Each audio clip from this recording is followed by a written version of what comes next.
On today's show, we're going to be talking to a gentleman whose coworker just got promoted and who's now his boss, and they don't get along. We're going to be talking to the mother of an alcoholic son and how to set boundaries during the holidays. And we're going to be talking to somebody who is going to talk through their childhood abuse for the very first time.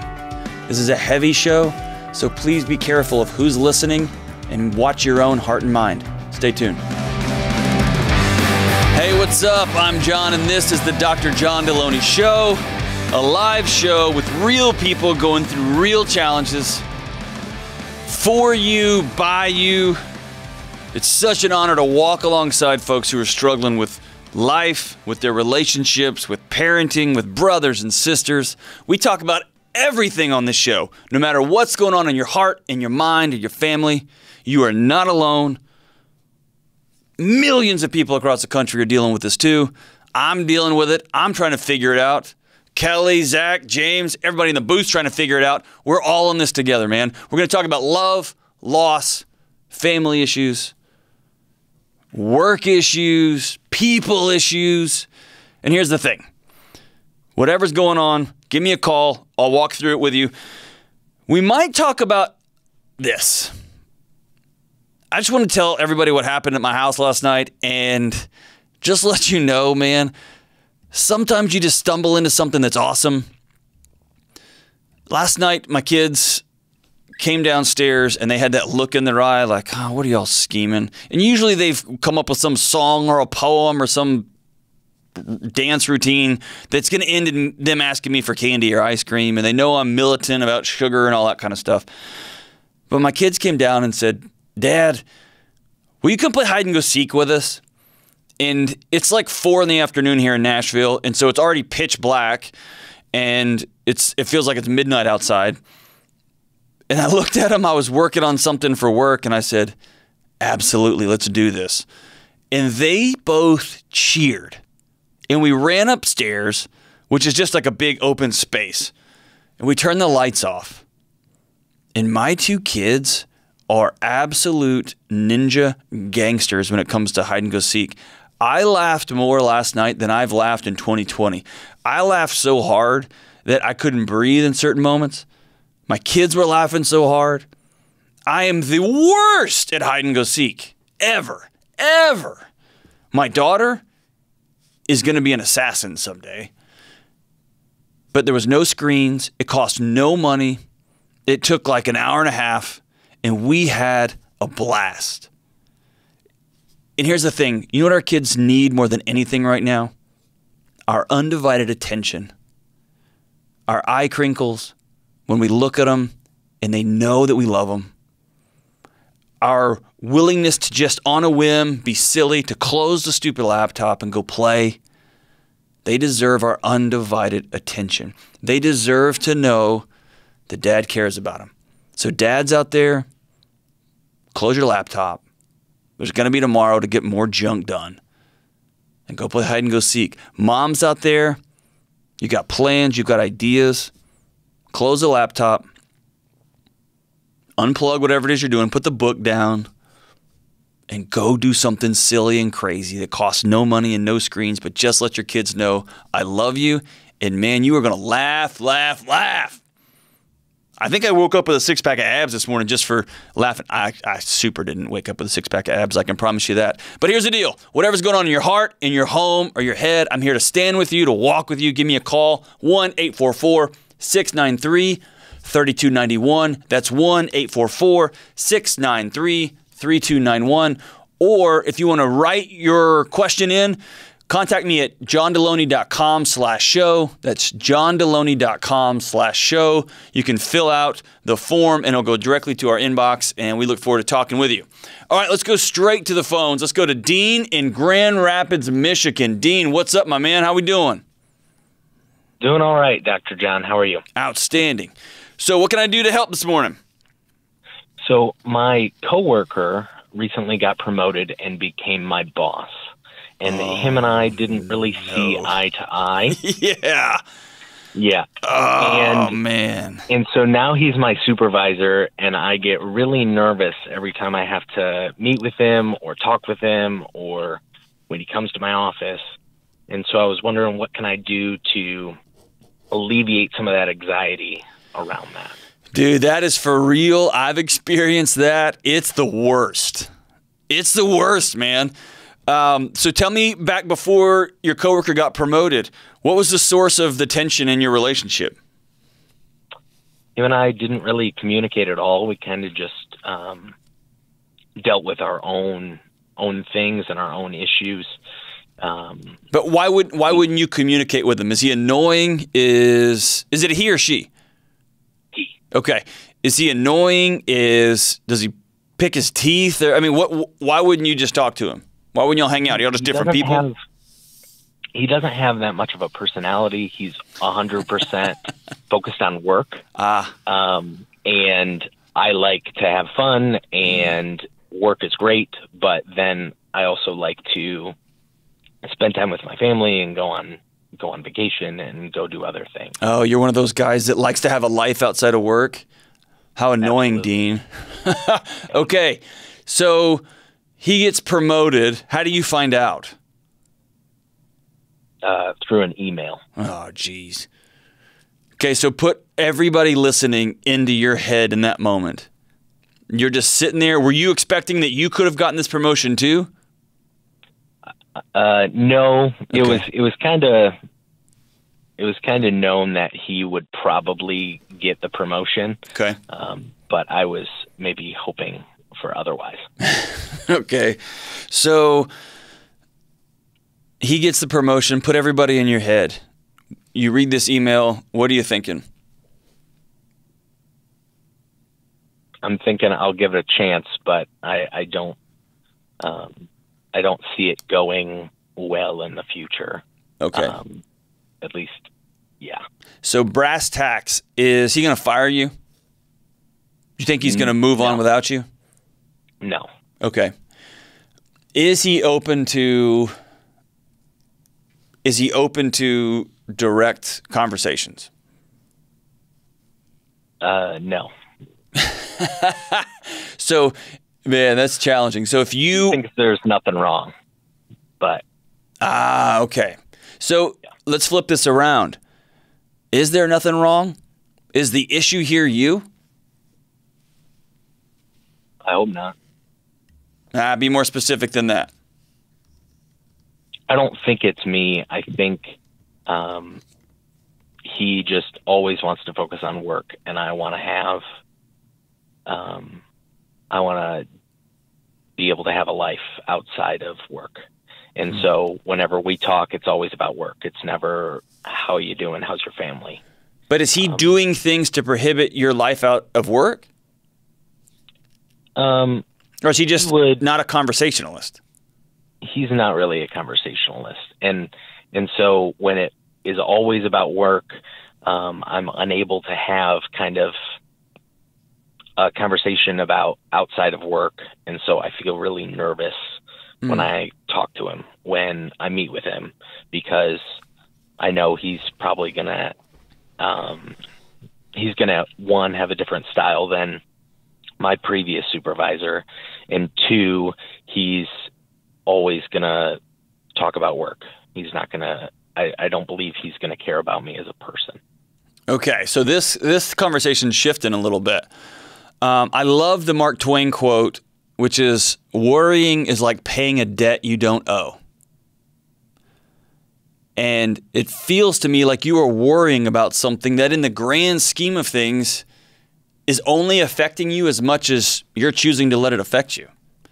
So you've got a new boss that y'all don't see eye to eye on things, meaning he talks about work all the time. You like to talk about other things. Mm-hmm. But he's not ugly to you. He's not mean to you. He's not going to fire you. He just makes you nervous because when he interacts with you at work, he wants to talk about work and you want to talk about other stuff. So there's something else there. I thought this was a whole different call. There's something else there with you that feels uncomfortable. What is that? And it could be, but it doesn't sound like it's just related to my boss wants to talk about work at work. That doesn't seem like a unrealistic expectation. If he were to have gotten this job and he said, I've been eyeing you, man, and Dean, you're the worst. You knew it, and your time here is short. Man, I'd be stressed out if I was you.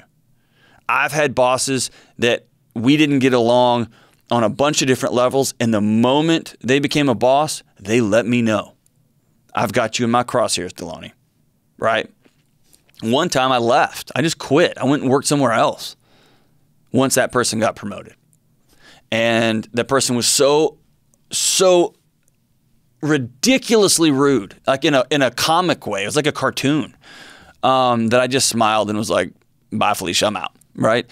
That doesn't sound like the situation here. So what is it that you're actually worried about? I am worried about him eventually thinking that somebody can do a better job than me. There we go. But he's never explicitly said that. Okay. So what you are creating right now is a self-fulfilling prophecy.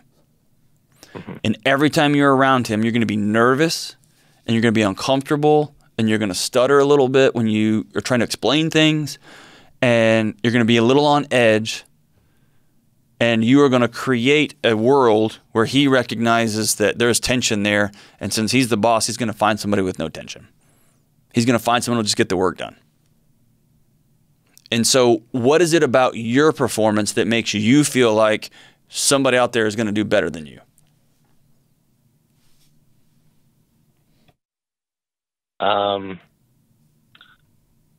I sometimes make mistakes, and he's a lot less forgiving than my previous supervisor on some of those mistakes. Okay. And so does he call you out on it? Sure. And I mean, that's his job and that's his role. Right. But so I make mistakes at my job too. I make mistakes all the time.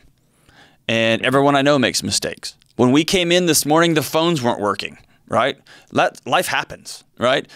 But we're all on the same team, and we all work forward. We all move forward together, and we all know that everybody's trying to do the best they can to get things done. It seems to me that you are conjuring up something that might happen someday, and you're choosing to live in that future present right now.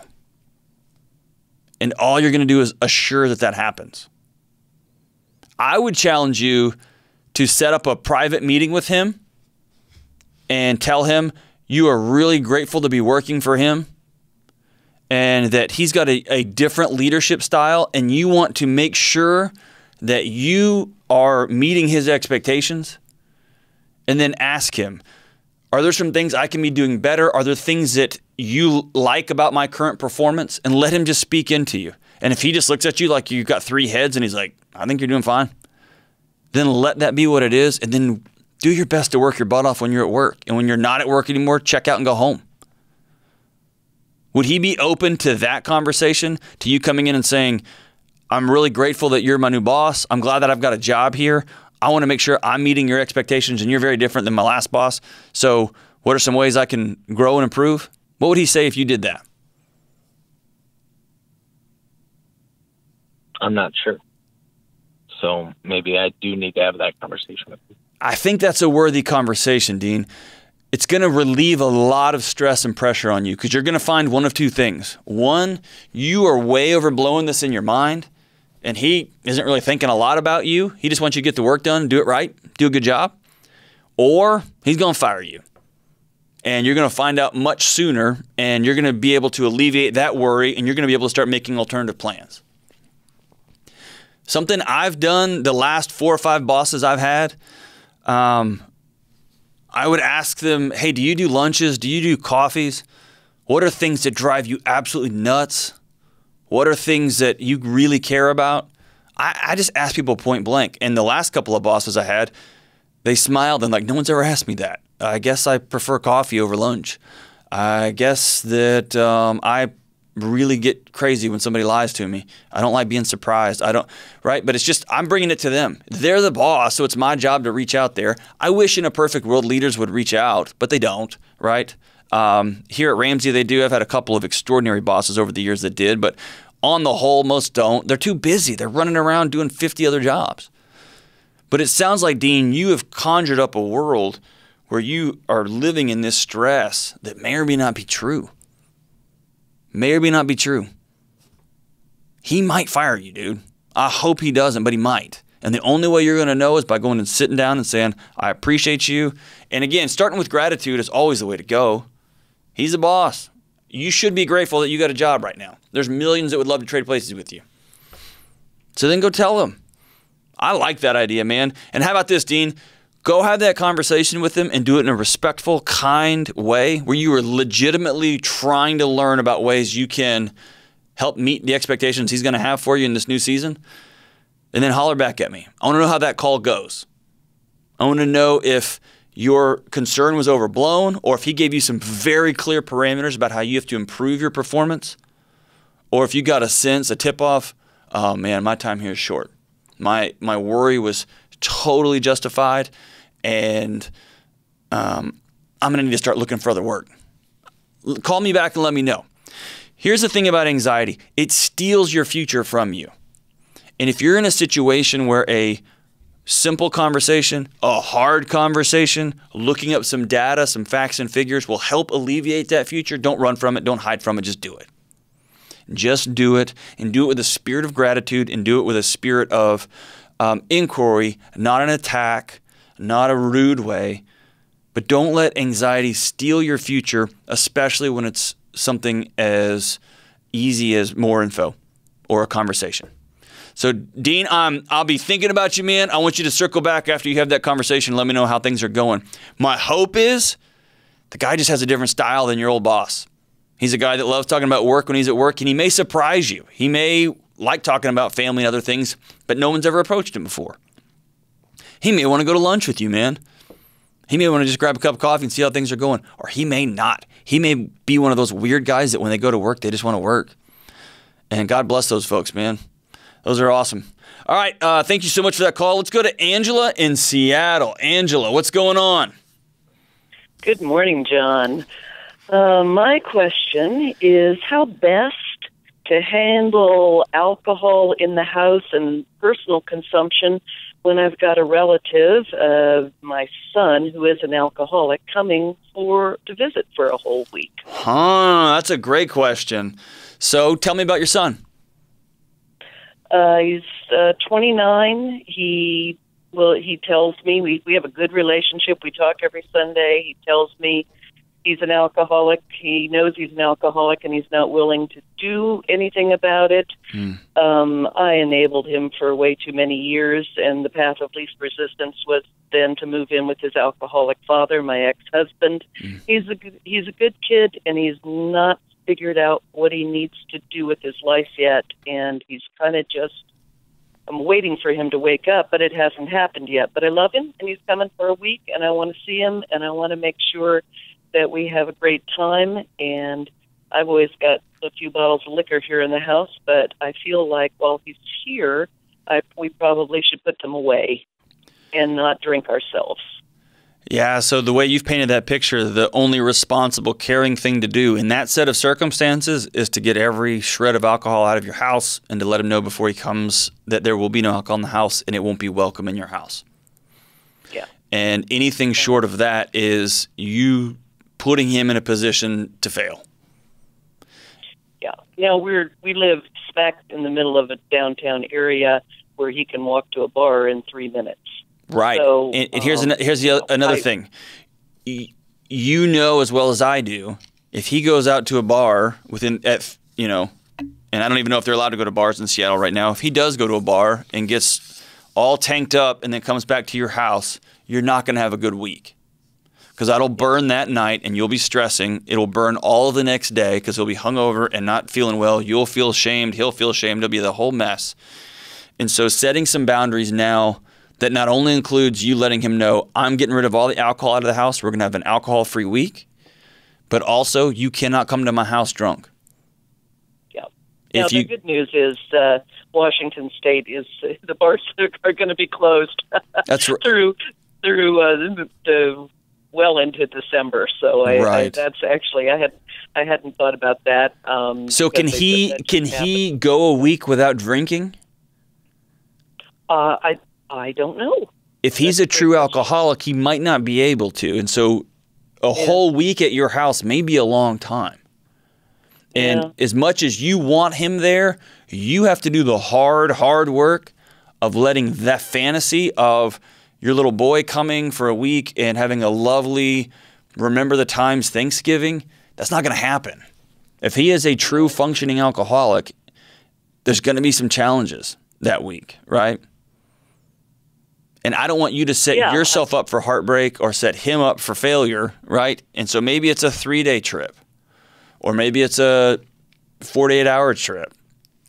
Yeah. Yeah, I have no idea of knowing how it might go sideways, but I hear you. Are you remarried? Yes. What does your husband think about him coming to visit? Oh, he's fine with it. He's, as my husband always says, we're rooting for him. We want him to succeed. You know, That's awesome. And we talked about this, and we definitely both agree not having alcohol in the house is the right thing to do, and not drinking that week ourselves is the right thing to do, because we do love him, and my new husband loves him. I mean, we want to help him, That's but awesome. we don't want to enable him. There you go. And here's the thing. He's blessed to have somebody like you that cares about him. And it sounds like your new husband's a saint too. Good for him. I've met a number of new husbands, second husbands over the years that don't want anything to do with their spouses, adult kids, and so good for him. And here's what I think is going to make the whole week much better. And that is you sitting down and writing these out for yourself and then calling your son. Mm-hmm.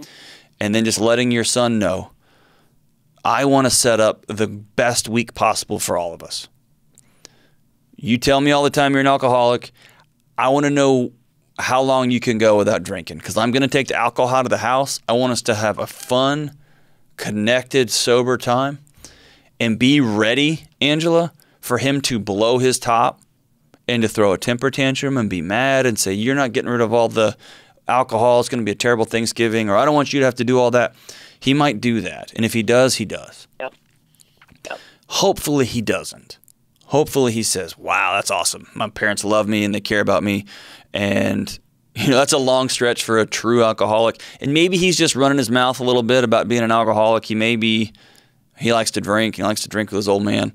But he may be just fine going a week, right? But I think the true adult, integrous thing to do is to call him on the front end and set up the ground rules, whatever they may be. And letting him know, hey, I'm taking all the booze out of the house. Yeah, he's been pretty good at understanding. I have not given him any money for almost a year now. Mm-hmm. I'm not enabling him like I was, and he actually accepts that, and we have a good relationship. So that's awesome. I feel like he'll understand why I'm doing it, because I do use I love you too much. It's too painful for me. I mean, I'm the adult child of an alcoholic. I had an alcoholic ex-husband. Now I have an alcoholic son. That's right. So I know I can be oversensitive, and I need to watch myself about setting boundaries in a kind of organized, non-emotional way. There you go. And he's understood it. Let your new husband, let him know that this is hard for you. I know you already have, but let him know, hey, I'm going to set some boundaries down. And people who are true addicts, they will hear you intellectually, but emotionally they will say things to you, and they will fight you, and they will kick you, not physically, but they will fight and kick and scream because their inner child is hurting, right? It's yelling. Yeah. So set those boundaries, feel good about them, understand that you're caring about him, but do the next right hard thing, which is to let him know ahead of time. And understand that any time you set up a boundary, there is a chance that other people respond poorly to that boundary, and he may throw a temper tantrum and not come. He may say, if you're going to do all this, then I'm just going to stay here with Dad. And your whole week's going to be blown, and you're going to call, and you're going to say, Delony, you told me to call him, and I wish I hadn't have, because this sucks, and he didn't show up. And I'm going to be sad with you, but it still would be the right thing to do. Letting him know, hey, you can't come to my house drunk. If you leave my house, if you sneak booze into my house, I'm going to ask you to leave. We're going to have an alcohol-free week. I want to set us all up to be successful. And if you can't go that long, I totally understand. I love you. Let's only spend 3 or 4 days together. Good for you, Angela. I appreciate you trying, no matter how old your son gets. He's almost 30. You're still trying to figure out ways to love him. You're still trying to figure out ways to no longer empower him. Good for you. And you also recognize the one heartbreaking thing about addiction and loved ones is that they have to choose. We can't do it for them. We can't make other people get well. And that sucks. It makes us feel powerless, right? But thank you so much, Angela, for the call. Let me know how it goes. I want to know how the Thanksgiving holiday goes. Man, we will be rooting for you. All right, I want to talk real quick about something that's making its way around the interwebs. You've probably heard of it. It's called toxic positivity. Toxic positivity is an unrealistic, dismissive, overly optimistic view of the world. And here's the thing. I am a to-the-death optimist. I was raised and trained by a gentleman named Michael Shonrock, who was the original optimist that I'd ever met. And he gave me so many cool tips and ideas and perspectives on how to see the world in a more optimistic way. But there's a difference between optimism and toxic positivity. Toxic positivity tries to just move away the ugliness and the heaviness of life with, nah, bro, it's going to be cool, and good vibes, and these nonsensical, Pinteresty, Instagrammy, empty mantras, right? And toxic positivity is not the same as positive psychology. Positive psychology is focused on resilience, controlling your mindset, which is controlling the things you can control and letting the other stuff go, right? Always looking towards ways you can improve your situation. It's about resilience. It's not about, it's all good. Toxic positivity creates a false view of the world. It's all rainbows and butterflies and puppies and unicorns. It's just immature, quite honestly. If you want to live an authentic life and achieve anything worthwhile, right? Anything, you got to kill the fantasy. Dr. Andrew Young used to tell us all the time during crisis response, facts are your friends when things are good and when things are bad. Facts are your friends, right? If your world's on fire, 2020, acknowledge it. Acknowledge it. Because here's the thing, toxic positivity hurts people who are experiencing real difficulty. When you say things like, dude, just look for the silver lining, or it could be worse, or come on, man, stop being so negative, or suck it up, yo. Man, don't say those things to friends who are going through hard things. Instead, be present, listen, and just acknowledge the difficulty they're facing. When you suppress feelings, man, when you shove them down, another word for suppress is depress, right? Another word for suppress is depress. Don't depress yourself. Don't depress your emotions. Don't depress the people around you. If people are driving you crazy with their negativity, step away. Or ask for permission. Do I have permission to give my insight here? Hey, are you asking me for my thoughts on this situation? Because there's another way we could look at it. And that's different than, hey, just look for the silver lining, yo, right? Toxic positivity is naive and destructive. May we all listen well to those who are suffering and be people of realistic courage in the world. Is Corona wreaking havoc? Yep. Is the economic fallout going to be devastating? Yep. Does the U.S. owe $25 trillion? Now we're just mailing people checks for crying out loud. Is that going to serve us well? Holy smokes, man. No. No. Is there fighting going on all over the world? Yep. Is our country incredibly divided? Yep. Are neighbors hating neighbors? Yep. Is that a reason to not be optimistic? No, it's not. It just means I got my work cut out for me. It means you've got your work cut out for you. That means that we all have to lean in this together. But denying it, pretending it's not real, is foolish and it hurts people. So let's do away with toxic positivity. Let's do away with living by the Instagram quote or the Pinterest quote or the little wooden sign we hang in our on the new shiplap in our new kitchens, right? And let's get to the hard, gritty work of being actual optimists, of actually working hard to change our situations for the better. Being resilient, honoring people, and sometimes just sitting with people and saying, thanks for sharing. It sucks. Thanks for sharing. I'll be praying for you. How can I help? Right? All right, so let's go back to the phones. Let's take one more. Let's go to Ken in Green Bay, Wisconsin. What's up, Ken? Good morning.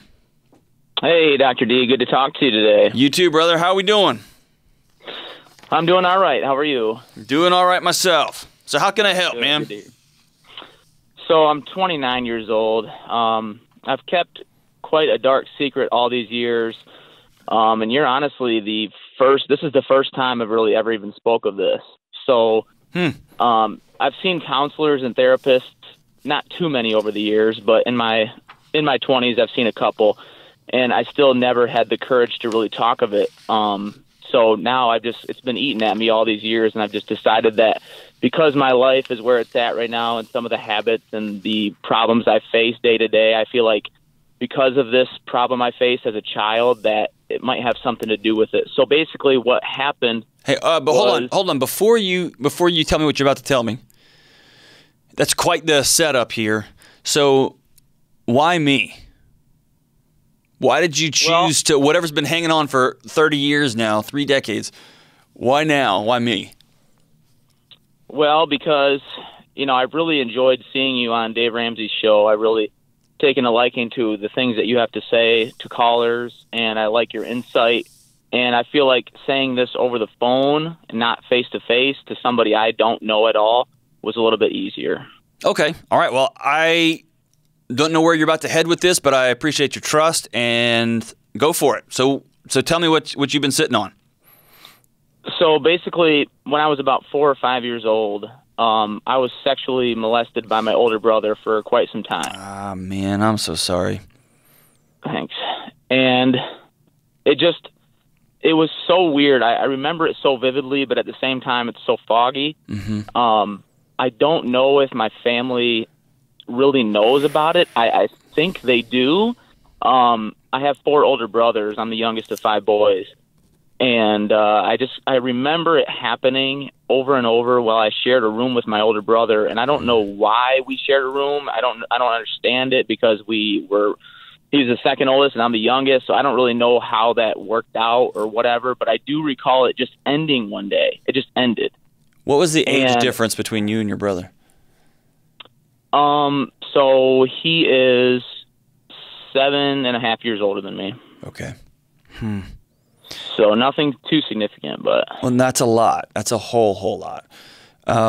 Especially if you're talking about 3, 4, and 5, and 10, 11, and 12. That's a big gap. What makes you think that folks in your family knew or know about this? Because I remember it ending abruptly one day, and I have this vision. I'm not sure if it's a dream of this vision, but I remember my mom yelling at my older brother at one moment because I feel like maybe another brother of mine kind of found out or saw what was possibly going on and then told my mom, but I never spoke to my mom about it. I never spoke to anybody about it. And my mom has since passed away, and I get really upset that I never talked to her about it, and I don't want to bring it up to anybody now, especially my brother, because of how awkward it may be or how, I feel like he's kept this inside too. So as we dig into this, I need you to remember one key important thing. Somebody took something from you, and from this point forward, you are in control of the narrative. You are in control of the way this plays out. Okay? And I want you to know that it's noble and kind to think about his feelings. It's noble and kind for you to think about what he might be going through. But the reality is people who suffer abuse at the hands of loved ones often spend their life trying to make sure everybody else is okay. Yeah. And the one person they don't make sure is okay is them. And so I'm giving you permission. You don't need my permission, but I'm giving it to you anyway, that it's time for you to start caring for you. Okay? Okay. And it sounds like over the years you've dabbled in talking to professionals. You've hemmed and hawed around it because you know you weren't well. You knew something was gnawing on you inside. And now it's time to decide whether, you know what, the way things are, just having said it out loud on the radio in front of millions of people, that's out there, I feel better now, or you're going to go be about healing. And it may or may not end up in sitting down and talking with your brother about what happened. So circling back, now that you know, like you're in control, you've said it out loud. There's several traumas here. One is, being sexually abused by someone who loves you, your older brother. That's big. Number two, almost as bad, if not worse. Because again, your brother's 11, your brother's 12, your brother's 13 during this stuff. I'm not letting him off the hook, but he also is a child, right? Right. As bad, if not worse, is the thought that my adult mom knew this was happening and didn't do anything. Or my adult mom did know this was happening. She put a stop to it, but never stopped to ask me if I was okay. Right. And Ken, that's not okay that happened to you. That's wrong, and that sucks. Mm-hmm. Totally. And so you've said it out loud, and I know I'm just assuming here, you have fantasized about that conversation with your mom. You fantasized that conversation about with your brothers. You fantasized about having a conversation with the actual brother who hurt you. So I ask you this, what do you want to do? Well, getting the courage to speak to you today about this was difficult enough, but I do feel like a weight has fallen off my shoulders. Do you feel different than before you said that out loud? Yeah. Describe that to people listening, because there are millions of people who have suffered things that can't bring themselves to say it out loud. And people don't realize what it feels like to just set that cinder block down for a second.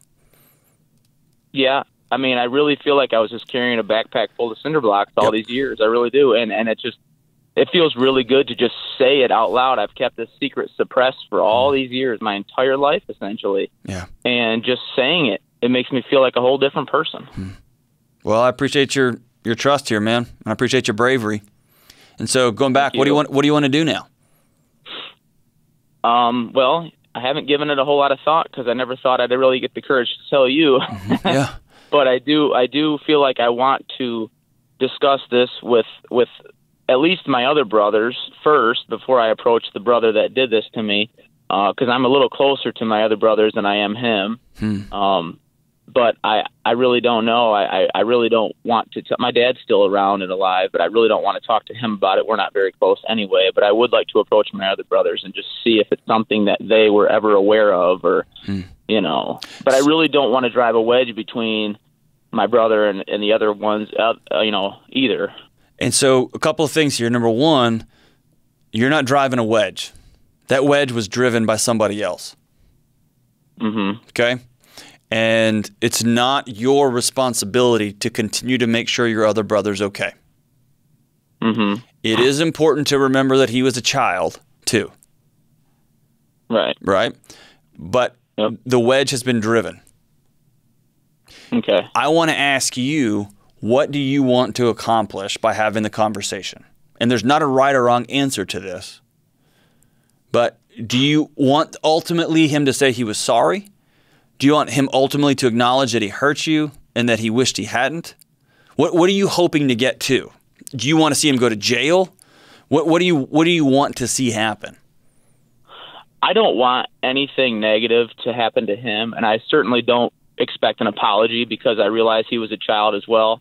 I guess my main motivator would be to figure out if this was if this event that happened had any bearing on the way I am today as far as my own issues, my own sexual problems that I may face today with my own self. Did that event have any cause on this, the way I am?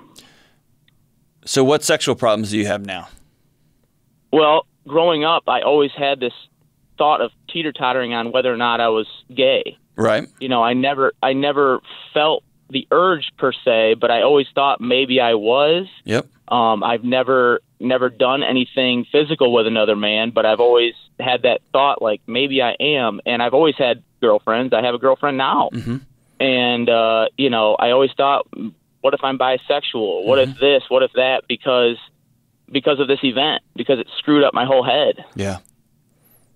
You know, I have porn addiction, pornography I watch often. You know, I somewhat abuse alcohol, not terribly, but I somewhat abuse it because I have an addictive personality. Yeah. So I just wonder if these issues are because of this. I think it's a futile exercise to look for a particular pinpoint cause of X and Y and Z. I also think the answer to all of those questions is going to be in some shape, form, or fashion, yes. One of the most damning things about sexual abuse, about abuse of any kind, is it makes you start doubting yourself. It plants all kinds of different questions and seeds in your heart and mind that wouldn't have been there in the first place. And it fractures connection because it weaponizes relationships, right? Your body begins to associate closeness and love with hurt. And the only thing that keeps us well is relationships. That's it. And that's the demon. That's the forest fire that will rage through family trees for years, is disconnection. That makes us anxious, and it makes us depressed, and it makes us look to shut off those alarms with varying sorts of addiction. And you just named several of them, right? It makes us not trust ourselves and spend our whole lives performing to make sure everyone around us is okay. And it's exhausting, right? Oh, big time. Yeah. And so you can take this for what it is. You have permission to do whatever you want to do in this situation, okay? Before you go meet with your other brothers, I would recommend sitting down with a counselor that you trust and being honest for the first time. Being absolutely honest. Okay. I want you to mention to that counselor your plan to go to your other brothers before you're the offending brother. Without knowing more about your family dynamics. And again, we only have 10 minutes or 15 minutes here on the radio. I feel like going directly to that brother after you've got some healing and some very specific questions to ask that you can work through with a trauma counselor. And again, this isn't a lifetime event. I think you can go meet with somebody and get through some I think you can meet with somebody and get to some specific questions and goals very quickly. You're a real articulate guy. You've obviously thought through this for a long, long time. But I want you to recognize what's about to happen to you, okay? You put this out there. You've said it now. Once you take the lid off this thing, you're going to be filled with rage that you've been keeping down for a long, long time. You're going to be filled, and you're going to have rage, and it's going to spew at everybody, okay? You are going to continue to look at every single disagreement in your life and want to blame and push and point. Some of that will be accurate, some of it won't. And you're going to feel things that you haven't ever felt because they've been buried underneath this deal, okay? That's why it's real important to have somebody to walk with you during this next season. Okay. And it's not a lifetime of you're going to be in therapy for the rest of your life. That doesn't mean that you're not going to be able to heal relationships. But it does mean that by taking the cover off this thing, you're going to have to deal with some stuff you haven't dealt with. You're probably going to have some regrets that you've made in your life that you're going to have to work back through and forgive yourself for. And you might need to end up calling your girlfriend and saying, I'm sorry about some things. Letting her in on this conversation, right? Right. But at some point, sitting down with your offending brother, if he'll have the conversation, when you're ready to rock and roll, that may be real healing for you. And after meeting with a counselor and talking through specifically what happened, going through a trauma narrative, learning some coping skills that don't involve pornography, that don't involve alcohol, that don't involve yelling and flying off the handle or whatever other challenges you experience, you may realize, dude, I'm not going to have a conversation with him. There's no need to. There's no need to. Right. I'm not going to get the closure I was looking for. I'm not going to get the apology that I desperately want. Or maybe you will. Right? Right. But that's true. But I want you to keep in mind you're in control of how this plays out. But I also want you to keep in mind that now that you've said it out loud, there's going to be some instant release, some instant, like you said, bricks down. You're going to put those cinder blocks on the ground. And now the real work is going to start. Because now you've acknowledged it. And I want you to be a good steward of you, Ken. I want you to love my buddy Ken for the first time. And I want you to start by asking somebody who's a professional to walk alongside you, and you got to be honest with them. I will certainly do that. Okay? I really appreciate it. I'm proud of the call. I'm proud of your bravery. And if you were just walking out to take the trash out tonight and you burst out into tears, I want you to know that's okay. And if your girlfriend calls tonight and says, hey, I can't get together tonight, let's do it tomorrow, and you just feel rage race through your body, I want you to know that's okay. It's how you handle it on the back end that's going to determine character, right? But now you're just taking step one of a long healing process, okay? Okay. As you make your way through this, I want you to reach out to me, Ken. I want to know how the conversation with a counselor goes. I want to know a month from now, a couple of weeks from now, as you begin to wrestle with this and you start to imagine sitting down at a table in your living room with your brother, what that conversation will be like. And let's keep talking. Let's keep talking because I want to hear how this thing plays out. I want to honor your bravery, brother. And, man, I'm proud of you for saying it out loud. I'm proud of you for taking that cinder block out of your backpack that somebody else put in there and just setting it down. Setting it down and not carrying it anymore. My hope is that the spring returns to your step, a spring that you may have never known, Ken. And you're able to connect with your girlfriend. You're able to stop having intimacy with fantasies with people on a computer. And you're able to have intimacy with real people in real life. And that's going to be a process. You're going to have to learn how to do that. You're going to be able to quit drinking when you get scared, quit drinking when you feel alone, quit drinking when you feel shame, and be able to lean into real people. And you're going to have to learn how to do that because that was taken from you at a young age. And I hope that you get to a place of forgiveness. And that's the last final brick to set down. But the healing starts today, my brother, and I'm proud of you, Ken. I'm proud of you. We'll be thinking about you and we'll be praying for you and your family, my friend. So as we wrap up this show, I want to lean into a great song written by Stephen Jenkins. It's off the self-titled album, Third Eye Blind. It's called Motorcycle Drive-By. Stephen writes, summertime and the wind is blowing outside in lower Chelsea and I don't know what I'm doing in the city. And the sun is always in my eyes and it crashes through the windows and I'm sleeping on the couch when I came to visit you. That's when I knew that I could never have you. And I knew that before you did. Still, I'm the one who's stupid. And there's this burning, like there's always been. And I've never been so alone and I've never been so alive. And visions of you on a motorcycle drive by, the cigarette ash flies in your eyes and you don't mind and you smile and say the world doesn't fit with you. I don't believe you. You're so serene, just careening through the universe, your axis on a tilt. You're guiltless and free. I hope you take a piece of me with you. And there's things I'd like to do that you don't believe in. And I would like to build something, but you'll never see it happen.